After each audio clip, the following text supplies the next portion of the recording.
Welcome to परीक्षा तक में आप सभी का स्वागत करता हूं। मैं हूं गौरव, लेकर आया हूं एक और इम्पोर्टेंट क्लास, जिस क्लास में आज हम बात करेंगे जो कई वर्षों से लगातार बार बार ऐसे प्रश्न जो बार बार रिपीट हो रहे हैं और आगे भी वो रिपीट होंगे, ऐसे क्लास की एक क्लास नंबर फर्स्ट है जिसकी आज हम बात करेंगे। और आज का जो आपको लेक्चर मिलेगा जिसमें आज आपको कुछ चेंजेस भी देखने को मिलेंगे, जैसे कि जो आपको आज के ऑप्शन मिलेंगे वो आपको वैसे ही मिलेंगे जैसे कि आपके एग्ज़ाम में रखे जाते हैं। ठीक है, तो चलिए शुरू करते हैं पहले प्रश्न से। पहला प्रश्न आपका ये रहा। पहले प्रश्न में आपसे पूछा गया है विश्व स्वास्थ्य संगठन का मुख्यालय कहाँ पर स्थित है। आपको बताना है विश्व स्वास्थ्य संगठन का हेडक्वार्टर कहाँ पर स्थित है। 4 ऑप्शन आपके रखे हुए हैं, आपको राइट ऑप्शन चूज करना है। पहले हम बात कर लेते हैं विश्व स्वास्थ्य संगठन के बारे में। यहाँ से कई सारे जो पॉइंट है वो निकल कर आते हैं और एग्जाम में यहाँ से क्वेश्चन बनते हैं। पहले तो आपसे यही पूछ लेगा कि विश्व स्वास्थ्य दिवस कब मनाया जाता है। तो विश्व स्वास्थ्य दिवस मनाया जाता है 7 अप्रैल को। 7 अप्रैल को इसलिए मनाया जाता है क्योंकि 7 अप्रैल 1948 को विश्व स्वास्थ्य संगठन की स्थापना हुई थी। ठीक है, तो तारीख आप याद रखिएगा, 7 अप्रैल 1948 को विश्व स्वास्थ्य संगठन की स्थापना हुई थी और इसलिए 7 अप्रैल को हम विश्व स्वास्थ्य दिवस मनाते हैं। ठीक है, अब बात आती है इसके मुख्यालय की। तो विश्व स्वास्थ्य संगठन का जो मुख्यालय है वो स्थित है जिनेवा, स्विट्जरलैंड में। कहाँ पर स्थित है? जिनेवा, स्विट्जरलैंड में। तो इस तरह से इसका जो राइट ऑप्शन हो जाएगा वो हो जाएगा ऑप्शन नंबर ए। ठीक है, वर्तमान में इसके प्रेसिडेंट देख लें, क्योंकि आपके एग्जाम में पूछ लेता है कि विश्व स्वास्थ्य संगठन के वर्तमान में अध्यक्ष कौन है। तो वर्तमान में जो यहाँ के अभी अध्यक्ष है वो है टेड्रोस एडहानम। ठीक है, कौन है? टेड्रोस एडहानम। ठीक है, तो इतना आप याद रखिएगा। एक नाम आप और याद रख सकते हैं, सौम्या स्वामीनाथन। कौन सा? सौम्या स्वामीनाथन, चूंकि ये भारत से बिलोंग करते हैं और ये उपाध्यक्ष है WHO की। ठीक है, चलिए अब आते हैं अगले प्रश्न की तरफ। अगला प्रश्न आपका ये रहा। प्रश्न नंबर 2 में आपसे पूछा गया है कोणार्क मंदिर कहाँ स्थित है। इंपॉर्टेंट है, कई बार और कई वर्षों से ये लगातार प्रश्न रिपीट हो रहा है। कोणार्क सूर्य मंदिर कहाँ पर स्थित है। 4 ऑप्शन रखे गए हैं, आपको राइट ऑप्शन चूज करना है। ठीक है, पहले हम बात करेंगे कोणार्क सूर्य मंदिर की। कोणार्क सूर्य मंदिर को जो है इसको ब्लैक पैगोडा भी कहा जाता है। इसका नाम क्या है? ब्लैक पैगोडा भी कहा जाता है। आपसे पूछ लेगा कि ब्लैक पैगोडा को किस मंदिर के नाम से जाना जाता है, या फिर यही पूछ लेगा कि ब्लैक पैगोडा मंदिर कहाँ पर स्थित है। तो दोनों एक ही हैं, कोणार्क सूर्य मंदिर और ब्लैक पैगोडा, दोनों को याद रखिएगा, कंफ्यूज मत होइएगा। ठीक है, तो बात करते हैं ब्लैक पैगोडा के बारे में। कई बार आपसे ये पूछ लेगा कि इसको किस वंश ने बनवाया था। तो इसको गंग वंश के द्वारा बनवाया गया था। ठीक है, और इसको बनवाया किसने था? तो इसको बनवाया था नरसिंह देव प्रथम ने। ठीक है, किसने बनवाया था? नरसिंह देव प्रथम के द्वारा कोणार्क सूर्य मंदिर को बनवाया गया था। अब बात आती है ये स्थित कहाँ पर है। तो यह स्थित है उड़ीसा में। कहाँ पर स्थित है? उड़ीसा में, यानी कि ऑप्शन नंबर सी इसका राइट हो जाएगा। ठीक है, चलिए अब बढ़ते हैं अगले प्रश्न की तरफ। प्रश्न नंबर 3 में आपसे पूछा गया है हैदराबाद किस ऑपरेशन के तहत भारत में मिलाया गया था। क्या पूछा गया है? हैदराबाद जो भारत में विलय किया गया था, क्योंकि यहाँ पर निजाम जो थे वो यहाँ पर राज करते थे और यह भारत से अलग हिस्सा था। इसको किस ऑपरेशन के तहत भारत में मिलाया गया था? ऑपरेशन विजय, ऑपरेशन पोलो, ऑपरेशन सफल, या फिर ऑपरेशन शक्ति।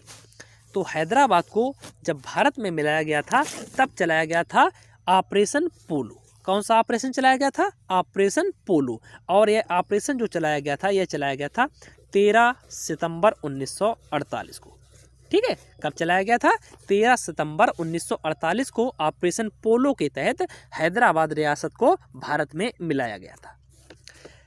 एक प्रश्न हैदराबाद से बन जाता है, इंपॉर्टेंट है, पूछ लेता है आपसे कि हैदराबाद किस नदी के किनारे है। ये इंपॉर्टेंट है, याद रखिएगा। तो हैदराबाद मूसी नदी के किनारे स्थित है। ठीक है, चलिए आते हैं अगले प्रश्न की तरफ। प्रश्न नंबर 4 में आपसे पूछा गया है सार्क का मुख्यालय कहाँ स्थित है। क्या पूछा गया है? सार्क का मुख्यालय। 4 ऑप्शन आपको दिए गए हैं, आपको राइट ऑप्शन चुनना है। पहले हम बात कर लेते हैं सार्क के बारे में। सार्क से आप 2 पॉइंट याद रख सकते हैं। इसकी स्थापना 8 दिसंबर 1985 को हुई थी। कब हुई थी? 8 दिसंबर 1985 को सार्क की स्थापना हुई थी और वर्तमान में इसमें 8 मेंबर हैं। ठीक है, कितने मेंबर हैं? 8 मेंबर वर्तमान में हैं और भारत भी इसका हिस्सा है सार्क का।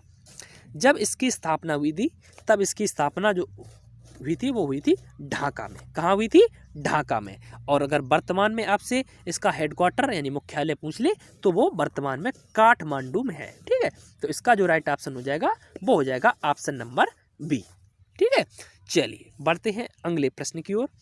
प्रश्न नंबर 5 में आपसे पूछा जा रहा है यूएन में सुरक्षा परिषद में स्थायी देश कितने हैं? आपको जो प्रश्न है वो ध्यान से पढ़ना है। आपसे पूछा गया है यूएन में जो सुरक्षा परिषद का एक हिस्सा है उसमें स्थायी मेंबर कितने हैं? आपके ऑप्शन पहले की तरह 4 ऑप्शन रखे गए हैं, आपको राइट वाला ऑप्शन देखना है। पहले हम बात कर लेते हैं यूएन के बारे में, इंपॉर्टेंट है, यहाँ से प्रश्न बनते हैं।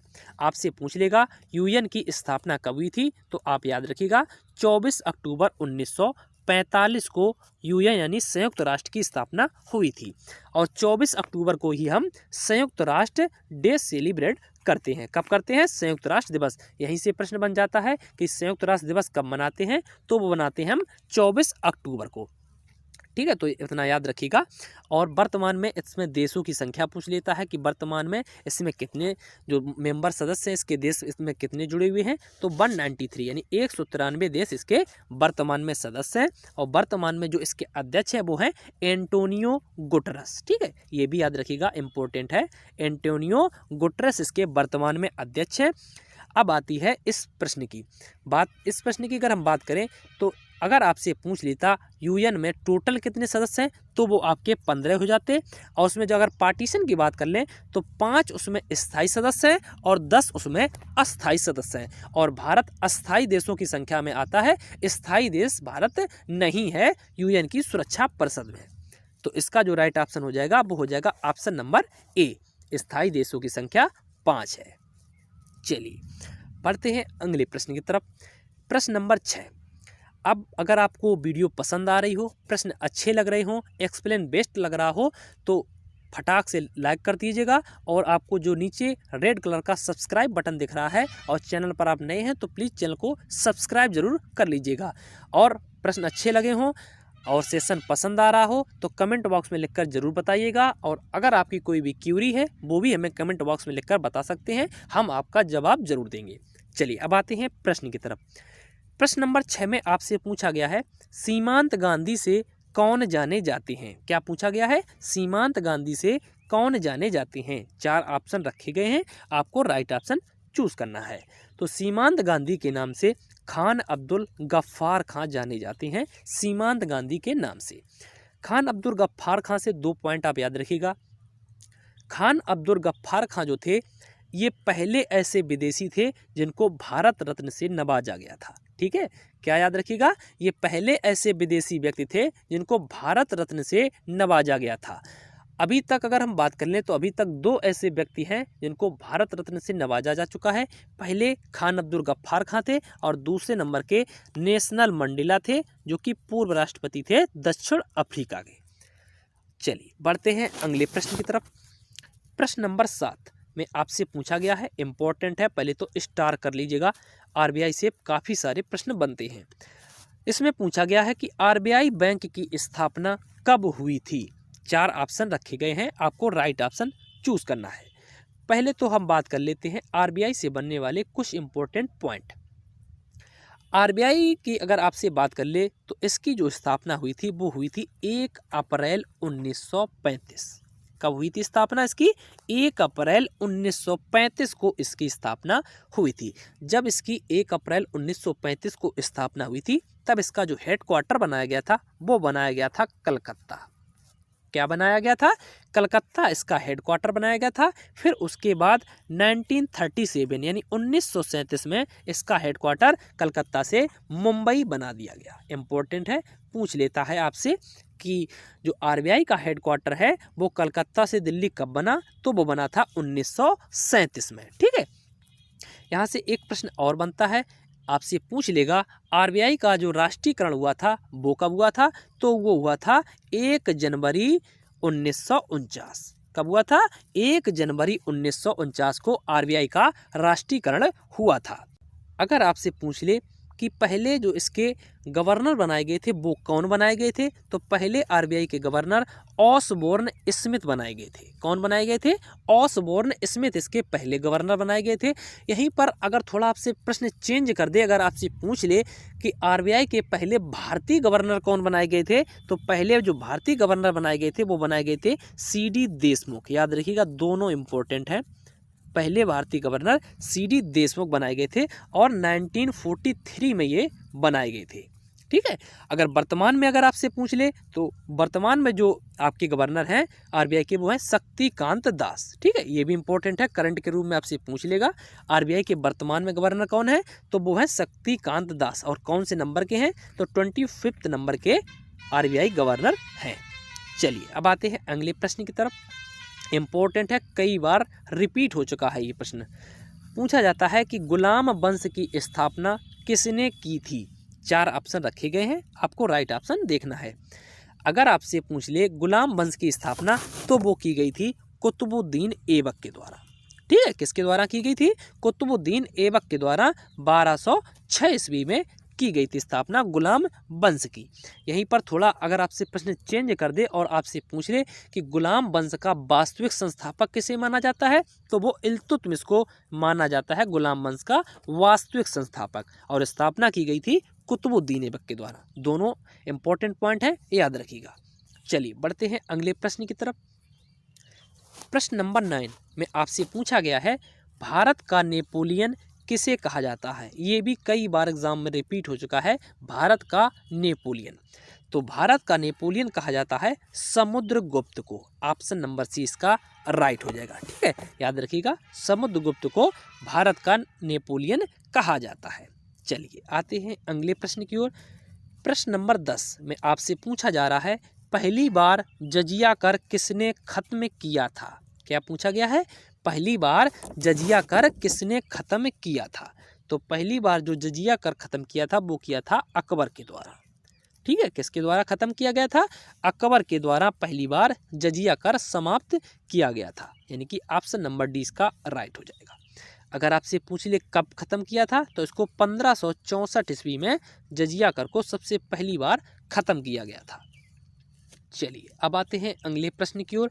प्रश्न नंबर 11 में आपसे पूछा जा रहा है नीति आयोग की स्थापना कब हुई? इंपॉर्टेंट है, यहाँ से काफ़ी सारे प्रश्न बनते हैं और लगातार यहाँ से प्रश्न बनते जा रहे हैं जब से नीति आयोग की स्थापना हुई है।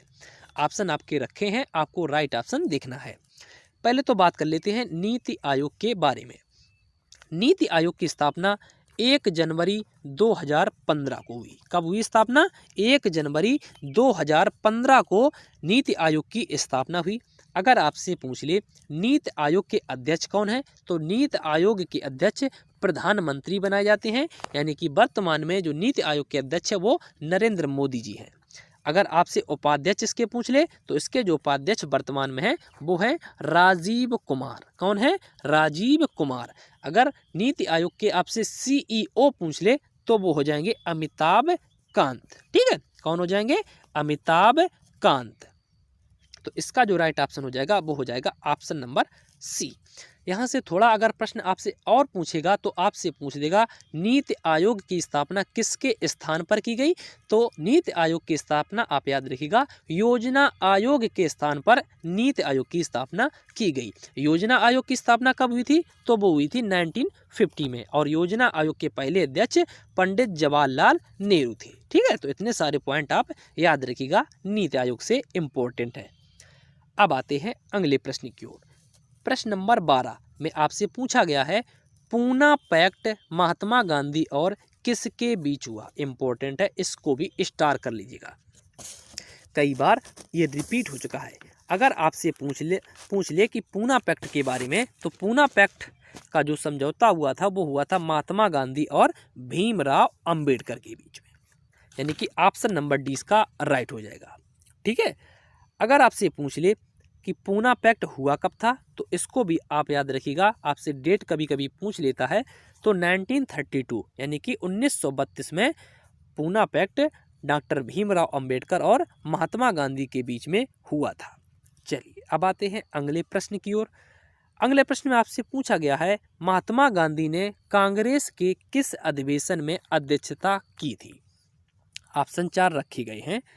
तो अगर आपसे पूछ ले महात्मा गांधी ने एकमात्र अधिवेशन में अध्यक्षता की थी कांग्रेस की, वो था बेलगांव अधिवेशन। ठीक है, कौन सा अधिवेशन था? बेलगांव का अधिवेशन था, जो कि वर्तमान में कर्नाटक में ये पड़ता है। अगर आपसे पूछ ले इसकी अध्यक्षता की कब थी, तो 1924 में बेलगांव अधिवेशन में अध्यक्षता की गई थी महात्मा गांधी जी के द्वारा। आते हैं अगले प्रश्न की ओर। इम्पोर्टेंट है, ये भी कई बार रिपीट हो चुका है। इस क्वेश्चन में आपसे पूछा गया है, चौरी चौरा घटना के बाद महात्मा गांधी ने कौन सा आंदोलन स्थगित किया था? चंपारण, भारत छोड़ो, मजदूर मिल आंदोलन या फिर असहयोग आंदोलन? पहले तो बात कर लेते हैं चौरी चौरा घटना के बारे में, यहाँ से प्रश्न बनते हैं। अगर आपसे पूछ ले चौरी चौरा घटना हुई कब थी, तो चौरी चौरा घटना 5 फरवरी 1922 को हुई थी। कब हुई थी? 5 फरवरी 1922 को हुई थी चौरी चौरा घटना। और हुई कहाँ पर थी? तो यूपी के गोरखपुर में हुई थी। ठीक है, यूपी के गोरखपुर में हुई थी चौरी चौरा घटना। और चौरी चौरा घटना के बाद से ही महात्मा गांधी ने असहयोग आंदोलन को स्थगित कर दिया था। ठीक है, तो इसका जो राइट ऑप्शन हो जाएगा वो हो जाएगा ऑप्शन नंबर डी। चलिए आते हैं अब अगले प्रश्न की ओर। प्रश्न नंबर 15 में आपसे पूछा गया है, भारत की सीमा किस देश से सर्वाधिक लगती है? 4 ऑप्शन रखे गए हैं, आपको राइट वाला ऑप्शन चुनना है। अगर आपसे पूछ ले भारत की सीमा किस देश से सर्वाधिक लगती है, तो वो बांग्लादेश से सर्वाधिक तटीय सीमा साझा करता है भारत। और टोटल कितनी सीमा साझा करता है? तो 4096 यानी कि 4096 किलोमीटर की जो सीमा है वो बांग्लादेश से साझा करता है भारत, जो कि सर्वाधिक है पड़ोसी देशों की तुलना में। अगर आपसे पूछ ले सबसे कम किस देश से साझा करता है, तो वो अफगानिस्तान से करता है। कितनी करता है? तो 106 किलोमीटर करता है अफगानिस्तान, जो कि सबसे कम है। आते हैं अब अगले प्रश्न की ओर। अगले प्रश्न में आपसे पूछा गया है, लोकसभा के पहले अध्यक्ष कौन थे? तो लोकसभा के जो पहले अध्यक्ष थे वो थे जीवी मावलंकर। पूरा नाम गणेश शंकर मावलंकर। ठीक है, तो इसका जो राइट ऑप्शन हो जाएगा वो हो जाएगा ऑप्शन नंबर बी। अब आते हैं अगले प्रश्न की ओर। अगले प्रश्न में आपसे पूछा गया है, युवा दिवस कब मनाया जाता है? इंपॉर्टेंट है। ऑप्शन आपके 4 रखे गए हैं। तो युवा दिवस जो मनाया जाता है वो मनाया जाता है 12 जनवरी को। कब मनाया जाता है? 12 जनवरी को युवा दिवस मनाया जाता है। अगर पूछ ले किसकी स्मृति में मनाया जाता है, तो स्वामी विवेकानंद जी के स्मृति में मनाया जाता है। ये भी इम्पोर्टेंट है, पूछ लेता है। अगर थोड़ी सी लैंग्वेज चेंज करके अगर आपसे पूछ ले कि विश्व युवा दिवस कब मनाया जाता है, तो उसको भी आप याद रखिएगा 12 अगस्त को विश्व युवा दिवस मनाया जाता है। ठीक है, चलिए आते हैं अगले प्रश्न की तरफ।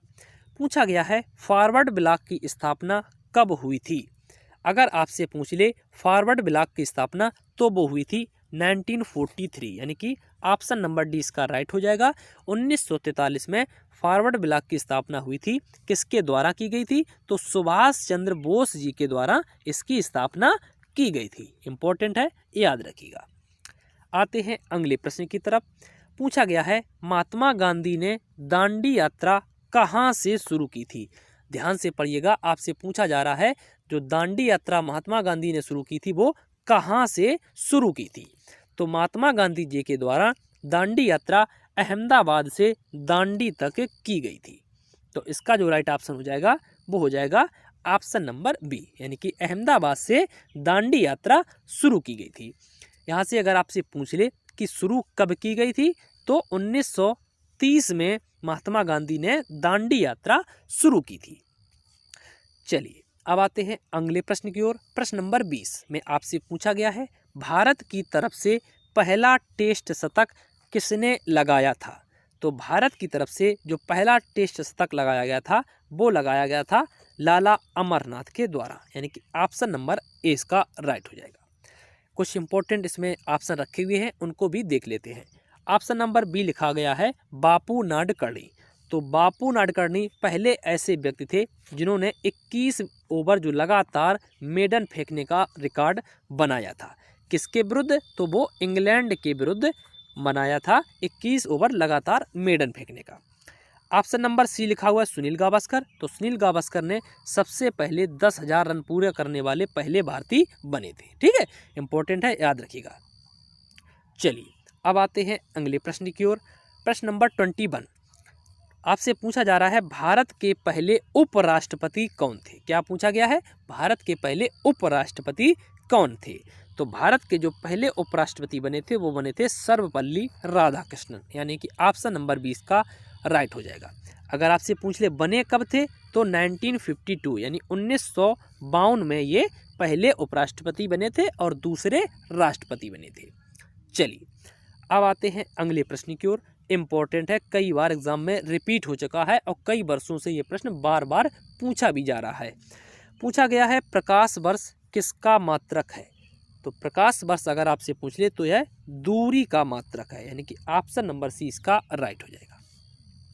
आते हैं अगले प्रश्न की ओर। प्रश्न नंबर 23 में आपसे पूछा जा रहा है गरम दल और नरम दल किस अधिवेशन में अलग हुए थे। इंपॉर्टेंट है, याद रखिएगा। पूछ रहा है गरम दल और नरम दल कब अलग हुए थे, याद रखिएगा। तो इसको तो गरम दल और नरम दल 1907 में सूरत अधिवेशन में अलग हुए थे। कब हुए थे? 1907 में अलग हुए थे। और किस अधिवेशन में? तो सूरत अधिवेशन में अलग हुए थे नरम दल और गरम दल, यानी कि ऑप्शन नंबर 20 का राइट हो जाएगा। चलिए बढ़ते हैं अगले प्रश्न की ओर। 24 पूछा गया है कांग्रेस की स्थापना किसके समय में हुई थी। ऑप्शन 4 रखे गए हैं, आपको राइट ऑप्शन देखना है। पहले तो बात कर लेते हैं कांग्रेस के बारे में। कांग्रेस से अगर आपसे पूछ लेगा कांग्रेस की स्थापना कब हुई थी, तो याद रखिएगा कांग्रेस की स्थापना 28 दिसंबर 1885 को हुई थी। कब हुई थी? 28 दिसंबर 1885 को कांग्रेस की स्थापना हुई थी। और इसका जब स्थापना हुई थी तो कहाँ पर हुई थी ये भी याद रखिएगा, मुंबई में इसकी स्थापना की गई थी। दोनों इंपॉर्टेंट हैं, याद रखिएगा। किसके समय में हुई थी? तो वो हुई थी लॉर्ड डफरिन के समय में, यानी कि ऑप्शन नंबर डी का राइट हो जाएगा।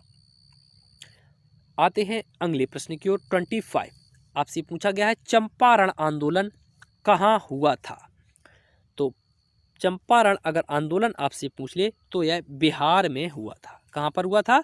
बिहार में हुआ था, यानी कि ऑप्शन नंबर 20 का राइट हो जाएगा। यहाँ से अगर आपसे पूछ ले कि चंपारण आंदोलन का नेतृत्व किसने किया था, तो चंपारण आंदोलन का नेतृत्व महात्मा गांधी जी के द्वारा किया गया था। और कब किया गया था? तो 1917 यानी कि 1917 में किया गया था।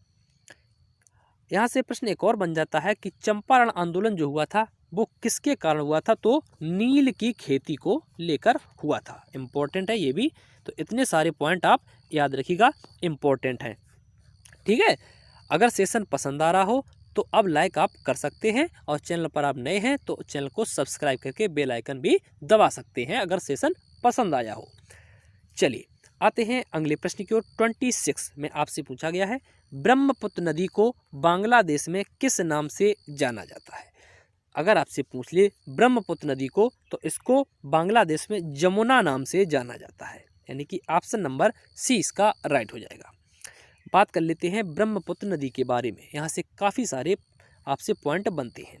पहले तो आपसे पूछ लेगा ब्रह्मपुत्र नदी की लंबाई कितनी है, तो 2900 किलोमीटर टोटल इसकी लंबाई है। ठीक है, और आपसे अगर पूछ ले कि ब्रह्मपुत्र नदी कितने भारतीय राज्यों से होकर गुजरती है, तो टोटल 2 भारतीय राज्यों से होकर गुजरती है। पहला तो असम हो गया और दूसरा अरुणाचल प्रदेश। 2 ही ऐसे राज्य हैं जिनसे ब्रह्मपुत्र नदी होकर निकलती है। ब्रह्मपुत्र नदी और गंगा नदी मिलकर जो सुंदरबन का जो डेल्टा है, जो कि विश्व का सबसे बड़ा डेल्टा है, यही दोनों नदी मिलकर बनाती हैं सुंदरबन का डेल्टा को, ब्रह्मपुत्र नदी और गंगा नदी। ठीक है, चलिए आते हैं अगले प्रश्न की ओर। 27 में आपसे पूछा गया है रक्त का पीएच मान कितना होता है। तो याद रखिएगा रक्त का पीएच मान 7.4 होता है। चलिए आते हैं अगले प्रश्न की ओर। प्रश्न नंबर 28 में आपसे पूछा जा रहा है दूसरा गोलमेज सम्मेलन कहाँ हुआ था। क्या पूछा गया है, दूसरा जो गोलमेज सम्मेलन हुआ था वो कहाँ पर हुआ था। तो दूसरा गोलमेज सम्मेलन इंग्लैंड के लंदन में हुआ था, यानी कि ऑप्शन नंबर डी इसका राइट हो जाएगा। ठीक है, बात करें अगर दूसरे गोलमेज सम्मेलन की, यहाँ से अगर आपसे पूछ ले दूसरा गोलमेज सम्मेलन हुआ कब था, तो यह 1931 में हुआ था दूसरा गोलमेज सम्मेलन। यहीं से आपसे एक प्रश्न और पूछा जाता है, आपसे पूछ लेगा कांग्रेस का नेतृत्व दूसरे गोलमेज सम्मेलन में किसने किया था। तो कांग्रेस का जो अध्यक्षता करने वाले व्यक्ति थे वो थे महात्मा गांधी, यानी महात्मा गांधी जी के द्वारा कांग्रेस की अध्यक्षता की गई थी सेकेंड राउंड टेबल मेज में। ठीक है, चलिए अगले प्रश्न की ओर बढ़ते हैं। प्रश्न नंबर 29 में आपसे पूछा गया है जिम कॉर्बेट राष्ट्रीय उद्यान किस प्रदेश में है। इंपॉर्टेंट है क्योंकि यह पहला टाइगर रिजर्व है और पहला राष्ट्रीय उद्यान भी है। ठीक है, ये भी आप याद रखिएगा। अगर आपसे पूछ ले जिम कॉर्बेट राष्ट्रीय उद्यान के बारे में, तो यह स्थित है उत्तराखंड में। कहाँ पर स्थित है, उत्तराखंड में, यानी कि ऑप्शन नंबर 20 का राइट हो जाएगा। प्रश्न नंबर 30 में आपसे पूछा गया है केरल की आधिकारिक भाषा क्या है। इंपॉर्टेंट है, कई बार रिपीट भी हो चुका है ये। अगर आपसे पूछ ले केरल की आधिकारिक भाषा, तो वो है मलयालम। कौन सी भाषा है, मलयालम जो भाषा है वो केरल की आधिकारिक भाषा है। चलिए, तो आज का जो हमारा सेशन हुआ वो कंप्लीट हुआ। आज के जो क्वेश्चन आपको कैसे लगे ये कमेंट बॉक्स में लिखकर हमको ज़रूर बताएं। अगर आपका कोई प्रश्न है और अगर आप हमसे पूछना चाहते हैं तो कमेंट बॉक्स में आप ड्रॉप कर दीजिएगा, हम आपका जवाब जरूर देंगे। ठीक है, मिलते हैं नेक्स्ट वीडियो में, तब तक के लिए